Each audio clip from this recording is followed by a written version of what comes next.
I just want everybody to know that it gets better. Like, you may feel overwhelmed in the beginning, but just do what you can do to get through it, because it does get better. It gets better. You don't have to sit there and feel sorry for yourself.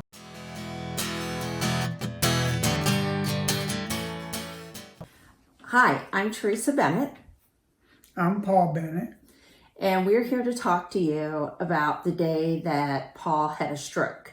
Probably really more like the first 24 hours after he had a stroke. So I'm going to let him talk to you about that morning and what happened. We had both left for work, and he was at work, and I think getting ready to take your morning break, right? Yep. So I'm just going to let him tell now what he remembers about that morning.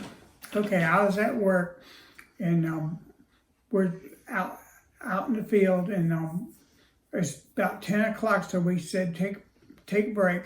So I got in the truck and drove to the shop, and right when I got out of the shop, I took 2 steps and I was walking up to the bench. When you got out of the truck? Yep. Okay.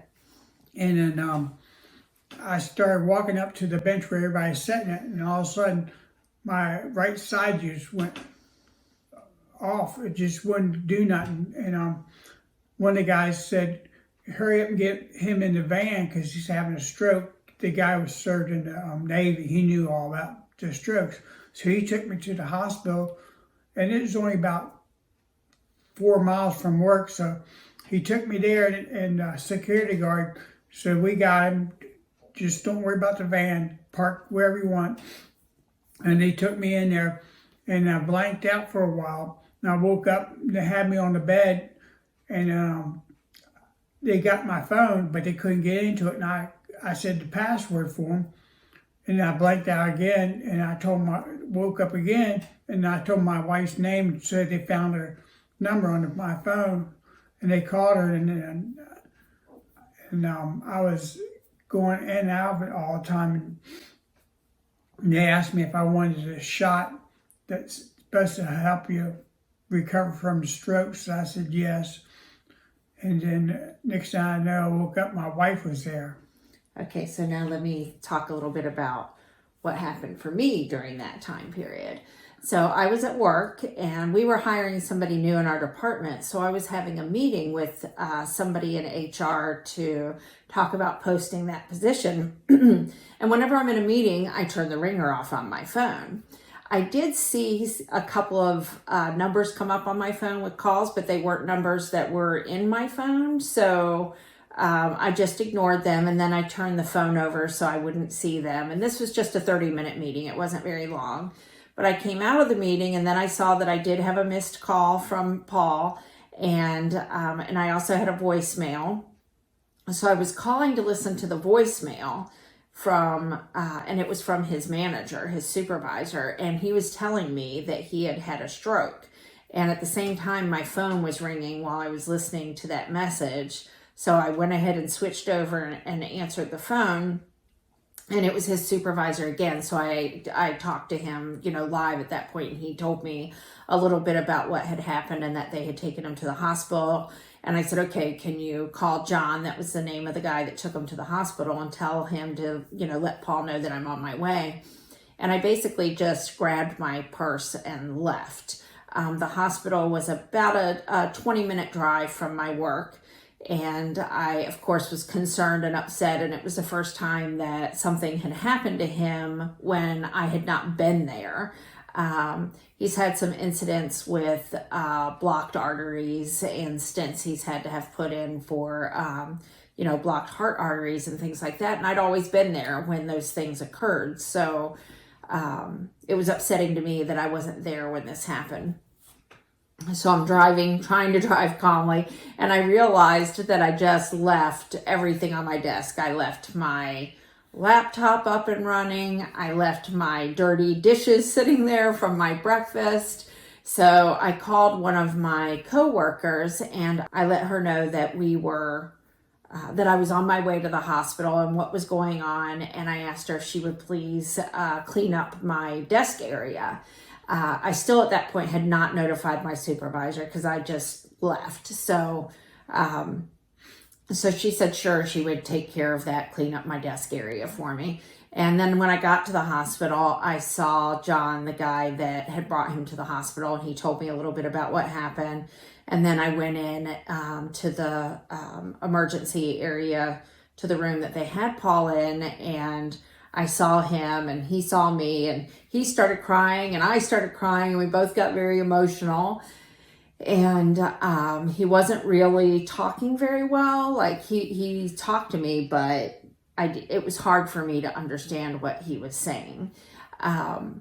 He did give me the keys to his vehicle, which I in turn gave to his coworker, and they had one of his other coworkers drive his vehicle home so that I didn't have to worry about how to get 2 cars home. And what was really interesting to me at that point that I had not seen before was we had a doctor that was on a monitor. So she was not in the room with us. And I'm not even sure if she was a doctor or a physician assistant. But either way, it was my first experience with someone being on a monitor rather than in the room with us. However, he did have 2 people in the room with us all the time. They were nurses and they were monitoring him constantly. So I didn't feel like he wasn't getting the care that he needed. It was just an odd experience for me to be standing there with him. I was holding his left hand, and the monitor was at the end of the bed where we could both see her. And she was talking to us and telling us what they were going to do next and what they were watching for and things like that. So I didn't feel like he wasn't getting the care that he needed, but it was, in the moment, it was a little disconcerting to me that I was standing there talking to a monitor. And they did have to take him for a test. It was either, I don't remember if that was an MRI or a CT scan, but they were looking for making sure that by giving him the TPA medicine, which is the medicine that Paul brought up a few minutes ago, by giving him that they didn't cause, any more bleeds, and that the swelling went down and that type of thing. So they took him off for that test. And then they brought him back. We were still in that room for quite a while. Later that afternoon, we got moved to a room in ICU. I don't know if you remember much about that. Do you remember getting moved? I'll it. Yeah. So I did notify our kids. However, Paul did tell me he didn't want them to come see him. I think he was feeling like he was scared at that point, and also he knew that I was having trouble understanding him, and he didn't want them to see him in that condition. So he was trying to wait until he was feeling a little bit better before he would let the kids come and see him. So we got him moved to ICU, and he was not able to walk at that point. He, was in the bed and had to use a urinal for using the bathroom. He wasn't able to get up. The next day, and they wouldn't let him have anything to eat either. There was no, I don't even think he got to have water at that point. Like, there was nothing. He couldn't have anything because they were concerned about the choking, because of him swallowing. And he had to have a swallow test first before they would allow him to have anything. And he didn't have that swallow test until the next day. And then with that swallow test, they said that he could have thick liquids only. So that was thickened water or thickened juice. He had to be careful about the thickened juice, though, because he's diabetic. So he had to drink more water than anything else, but it wasn't good. He did not enjoy it at all because it was like almost like Jell-O, wasn't it? Do you remember that? No, it was really thick, and that was to keep him from choking on it. So that's all he could have that day. I believe that next day is when he got moved to a regular room out of ICU. After he'd been in ICU for about 24 hours, he got moved to a regular room. At that point, he did feel like he needed to have a bowel movement, but he wasn't able to get up and walk to the bathroom. So they had to have people help him stand just to be able to get to a portable high toilet that they put beside the bed, so that he could have minimal movement of getting literally just from the bed to that toilet seat, and then people to help him get up from there. And then, of course, for the rest of the time, he just used the urinal. But it was, I think, 2 days he was in that room before he would let the kids come and see him. By that time, he had advanced to what they call mechanical cut food, where he was able to eat food that they could bring to him that was already cut. So he'd had another swallow test, and he was doing well enough that they felt like he could advance from the thick liquids to the mechanical cut food. So things like, I think I remember you eating sausage, maybe pancakes, stuff that they could cut. So he couldn't have liquid things. Like he loves grits or oatmeal, and he couldn't eat those because they weren't things that they could cut. So it had to be food that could be cut into the pieces, the right size pieces, and was cut basically with a machine. And he started with physical therapy almost right away. People came to the room, helped him get out of the bed, helped him sit up, helped him get to a chair to sit. He was in the hospital for a week. Do you remember any part of that before you moved to rehab? No, I don't. So for that week, it was focused on making sure that, of course, he was stable, that he wasn't having any more strokes, getting his pain under control. The reason he has pain is because he has arthritis in his lower back. And for the first few days after the stroke, we kind of joked about how, if you want to get rid of lower back pain, just have a stroke, because he was kind of numb feeling. So he didn't actually, it was like relief. And the first few days after the stroke, he didn't feel the pain. And then it started coming back again, probably as nerves kind of started coming back. Part of it was getting that pain under control. Of course, the physical therapy, the occupational therapy, the speech therapy, they started all that right there in the hospital, and were, trying to get him moving as much as they could. He still was not able to perform any self-care for himself. He had to have assistance all the time with cleanup as far as bathroom goes, and emptying the urinal for him and things like that. So he was very much in need of continuous support. He was not able to do anything for himself. After a week, 7 days, I think, in the hospital, then he moved to a rehab facility to start working with him more intensely on the therapy, because in the hospital, he only got therapy for a few minutes, maybe 20 minutes once a day or something. So moving to the rehab facility was really going to help him in that, recovery as much as he could before he came home. At that point, again, he was not self-sufficient at all. So coming home would have been very difficult at that point. And I welcomed him going to the rehab facility because I knew he would get therapy multiple times a day, and that would be, the best option for us to get him back to as much of his strength back and movement back as he possibly could, and hopefully walking. From the hospital, or even from the rehab facility, is there anything you remember that you want to talk about and explain? I just remember leaving the hospital and going to the rehab. I rode in a wheelchair and in a van. They took me there. I can remember that. It was late in the evening too. Yeah. Remember, it was like 8 o'clock at night when we finally got the transfer raining done. hard. Pouring And rain. the driver didn't have no headlights on. Yes, I was concerned the whole way I was following him, and I couldn't figure out why he didn't have his lights on, because it was a downpour. And then we got there and we had to ring a bell, and it took forever to get in. Then we got in there, and it was changing staff and stuff. So it took me forever to get a room.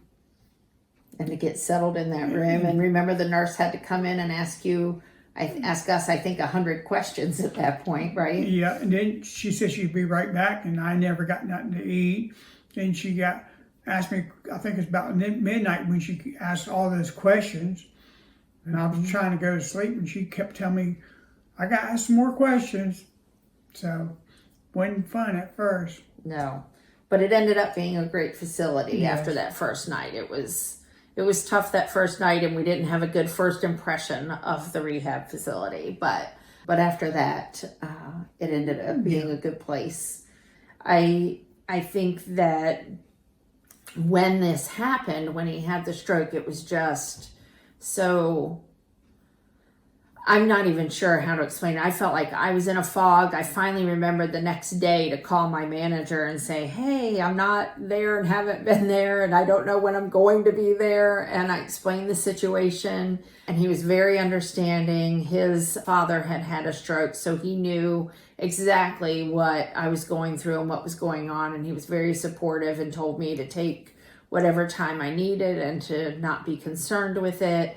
But that whole first, 24 to 48 hours is pretty foggy, and I was learning so much that I didn't know, and people were coming at me with questions about so many different things, not just health history and things, but how is your house set up? What help are you going to have for him when he gets home?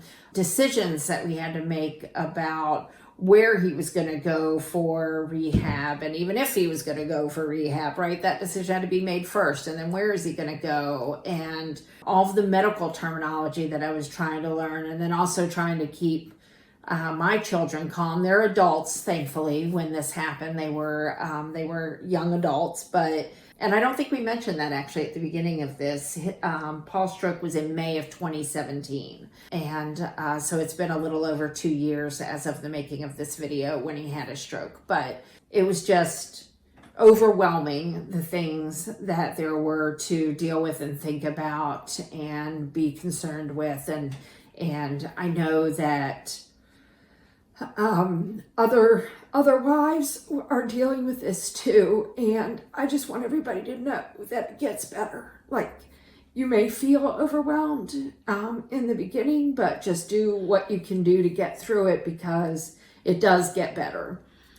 So anything you want to add to that? Yeah, it gets better.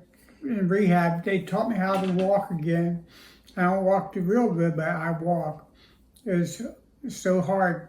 They wanted me to be able to get in a car, and the girl helped me was probably 5'2" and 100 pounds, and she kept getting in the way. She's so small, she's afraid I'm going to fall. She's always hanging on. I thought she was always in the way when I was trying to get in the car, but we managed to work it out.